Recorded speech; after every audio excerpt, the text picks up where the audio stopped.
The afternoon sun blazed off the road ahead of Jennifer's car, making heat waves dance in the air. The wind blowing in the open windows was as hot as standing outside. Sweat tickled down her butt crack and plastered her shirt to the nylon seat. "I wish you had told me your air conditioning didn't work. We could have taken my car." Wesley pulled at the front of his shirt and wiped at the sweat pouring down his forehead. Jennifer stopped at the last traffic light before turning onto Main Street where afternoon traffic was heavy. "I don't ride with people." "I'm a good driver." Wesley panted from the exhaust pouring in the windows from cars ahead of them. "I only messed up the fender of my new car." "Uh-huh." Jennifer recalled the messed up sports car next to the nice one. She let off the brake and followed the car ahead of her, making a right turn. "And how long had you had it?" "Almost 3 months." "And you want me to ride with you?" "My last one made it 6 months." "Could it be drove that whole time?" Wesley shrugged. "For most of it." He glanced behind them. "You keep doing that." Wesley looked again at the white Mazda behind them with its 3 friends in it. "I'm just paranoid of people rear-ending me." "Yeah, me too." Wesley forced a smile onto his face. Jennifer turned onto Mount Vernon Street and into a large parking lot down from the brewery. They locked the car and started to the sidewalk while the Mazda passed them and parked at the other end. She purposely walked fast, forcing Wesley to pick up his lumbering pace while he huffed and puffed to keep from being left behind. "Slow down. Speed up. I'm going to pass out. You're supposed to do that after you drink." "I will then too." They crossed the street and entered the brewery. The occupants of the white Mazda got out of the vehicle after their friend Wesley and Jennifer had reached the sidewalk. Mark pulled at the bandana around his head and put his sunglasses on. The teardrops at the corner of each eye could barely be seen. He stepped away from the car, stopping to pull his bellowing pants leg loose from a rusted-out place on the door sill. "Your car sucks." Mark shut the door, making rust fall to the ground. "I can't help that it is what it is," Adam said. "You could get another one." Jack's football jersey flapped around him and his baseball hat was turned backwards. "I don't have money for another one." Zach spat a stream of dip into the ground. "I'd buy it for $500 to use for target practice." Mark pointed his finger at the car. "Yeah, bang, bang, bang." "You've never even shot a gun," Zach said. Mark slouched and pushed his lower lip out. "You hurt his feelings." Adam adjusted his skinny jeans. "And you're hurting your balls." Zach started across the parking lot. "Move it if you're up for this." "But what the fuck does Wesley want us to do?" Mark hiked up his jeans and jogged to catch up to Zach. "To bail him out if things go bad." "Like when he blacked out and went around town asking to buy a lemur?" Mark scratched his head.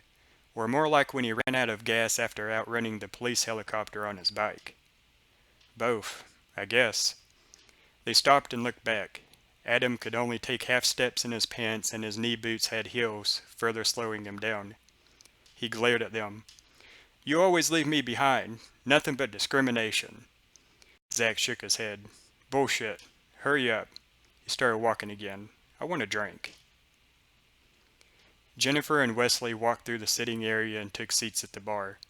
She ordered lemonade that came with slices of lemon floating within, and he had a mason jar full of dark lager.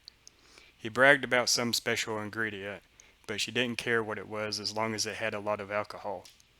He chugged half of it almost immediately and burped. "Not too bad." "Well, drink up. This trip is for you." She smiled big so that light reflected off her pupils. "You're not going to have one?" "No." Jennifer stirred a piece of the lemon in a circle with her straw. "I have to drive and don't drink." "Wow. Boring." "That's why alcohol is the nectar of idiots." "What is there to do for fun but drink and play video games? Pursuing a career or something lively for one. Not being disabled and useless by the time I'm 50 for two." "But what do you do?" "Go to school, work out, and cook." "School for what?" "Dietitian." Wesley laughed. "What the hell is so funny? Who's going to hire you for that? Some rich punk that looks like you is what I expect." Wesley looked down at the folds of his sweat-soaked shirt and stopped laughing. He took a long drink of his beer. The door opening and closing drew Jennifer's attention for a moment. An odd assortment of three men sat down at one of the wood booths. She ignored them just as fast and turned back to Wesley. "Do you do anything other than drink beer and play video games?" Jennifer paused. "Like work or anything at all worth a shit?" "Well, no. The asshole doesn't let me in on the business like he does Tim." Jennifer grunted. "I've heard. He tells me I have to make do with the 40% of whatever Tim pulls in." Wesley took another drink. "Which is fine with me." "Aren't you afraid he'll kick you out?" "No, he feels too guilty about not knowing who my mom is." Jennifer mumbled under her breath.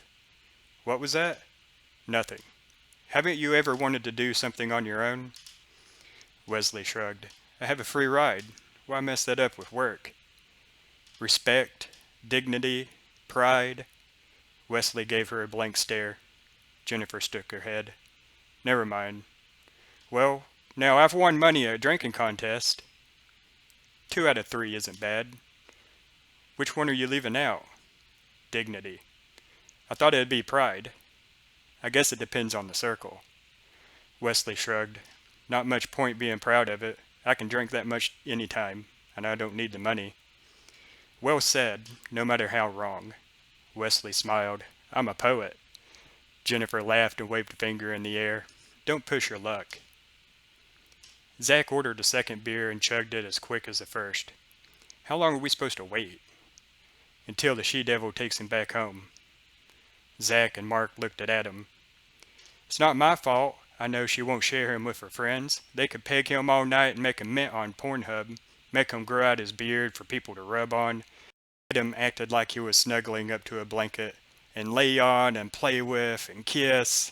"That's enough," Zach said. "What have I told you about that shit while I was eating? And drinking. Especially drinking." "Yeah," Mark shuddered. "All that man stuff makes me think of my time in prison." "You were never in prison," Zach said. Mark wiped a visible tear. "I will be one day." Zach pointed a cracker at Adam. "Chill with that shit," and chomped down on it. Adam finished his first beer on an empty stomach and set the jar down. "It's not my fault you're not open-minded. You just don't know the joys of pulling on another man's beard. I'd suck your dick if you wanted me to, ease you into it, you know, but I'm not gay or anything, so don't get queer on me." Zach sighed. "I've got too much beer in me for this." "Punch him." Mark shadow boxed over his mug. Zach grunted. "You punch him." Adam laughed. "He's thinking about all the meat and assholes in prison." "Man, fuck you."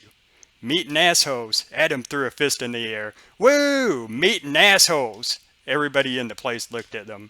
Zach stood and punched Adam in the face, sending him back into his seat where he sat dazed. "Yeah, fuck him up."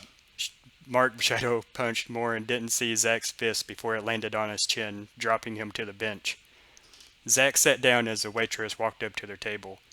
She had a notepad in one hand and a pencil in the other that she spun between her fingers. Her eyes narrowed. I think you all need to leave." Zach smiled sheepishly. "One more? I'll knock them out again if they wake up before I'm done." She wrote on the pad, "Pay me now, and I'll bring you a bottle to take."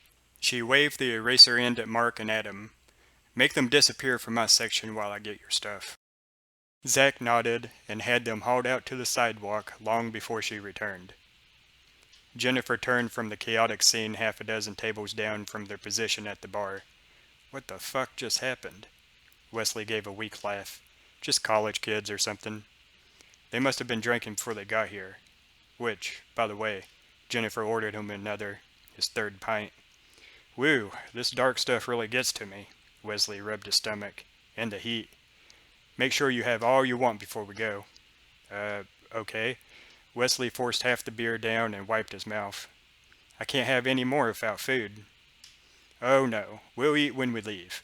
Jennifer flicked the rim of his drink. "Don't get something and not finish it." Wesley let out a long burp. Sweat ran down his face. His face quivered as he emptied the jar and set it down. "I'm done," he sighed. Jennifer smiled and jumped up. "Let's get something to eat."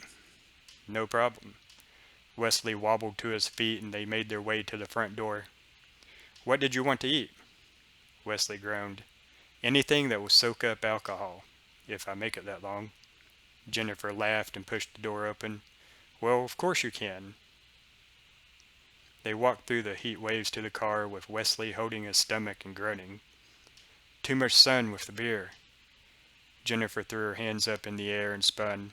You can never have too much sun.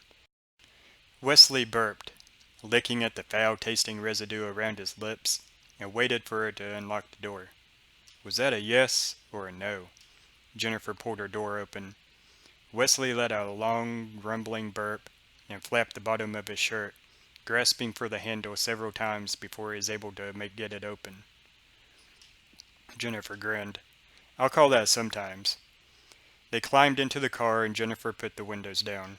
The stifling heat caused every pore on their bodies to open up. Wesley's face turned beet red from the heat and alcohol as Jennifer started the car, messing with her hair in the mirror for several minutes. Wesley leaned his head out the window like a dog. Jennifer smacked him in the shoulder. Oh, it's not that bad. You're not the one with almost half a gallon of beer in your stomach. I thought you said you were used to it. Wesley burped and spat. In an air-conditioned house. Jennifer backed out of the parking spot and dropped her sunglasses. She stomped the brake, bringing the car to a rocking stop while fishing in the floorboard. They had tumbled all the way up under her seat. It took her several seconds to find them and wipe them off while Wesley drenched his seat in sweat and moaned at the window. She finally got the car moving so that a breeze blew through the windows, but it didn't last long as she entered traffic on Main Street. Exhaust fumes rolled into the windows as she crept through the lights. The little wind that entered the cabin was as hot and foul as the air already in it. Do you want sushi? Wesley gagged. God, no. Mexican? Blah. Hibachi grill? Wesley held his stomach with both hands, groaning. I think I just need some shade. The heat. Oh, you'll be fine. Jennifer turned the radio on. I'll just drive around for a minute until we figure out what to get. Jennifer touched the brake and coasted to a stop at a yellow light, a full second before it turned red. Sweat beaded on her arms as another wave of heat rolled in from 4 lanes of traffic in front of them. What seemed like several minutes passed before the lights cycled back to their lane and she got the car moving. Wesley leaned back in his seat and clutched the seat belt with both hands as if it'd calm his gut. Oh God, I don't know if I'll make it. Jennifer laughed. The window's open. What if I puke in your car? It washes. Wesley groaned, making wrenching sounds. They were followed by a long burp. He spat out the window as Jennifer slowed for another light, and the tiny breeze faded from the interior of the car once again. The smell of gasoline fumes grew stronger from a rough-running car ahead of them. Wesley reached for the window. Oh no, Jennifer snapped her fingers. You're not putting that up so you can puke in my car. But the fumes are making me sick. You're already sick. Not this sick. I doubt that. But I'm going to throw up. Exactly. Wesley heaved and hung his head out the window so fast the seatbelt snapped tight across his chest. A fountain of beer, some of it still cold, arced across the white line on the side of the road. Nothing but foam came out the second time. A semi-solid mass oozed out the third. So that's what fake onion rings look like. He threw up again before he could finish, but it was mostly bile. He sat back in the seat, pouring sweat and hugging his middle. Can you take me home? Yeah, I think you're done for the day. So do I. Jennifer chuckled and kept driving in silence. Wesley did his best to curl up in his seat. He groaned most of the way and had to puke out the window once before they reached his driveway. I hope you had fun. Jennifer waved at him with her fingers as he climbed out. I don't give barf kisses, so you don't get one for the night. I wouldn't want to kiss me either. Wesley cleared his throat and spat into the landscaping. I'll let you know when I'm not working so we can do something else. Great. Jennifer turned around and made her way back down the hill and through the gate. Vehicles kept her from pulling out for several seconds as she whistled a random tune. She quickly got up to speed when she entered traffic, then turned on the air conditioning and closed the windows.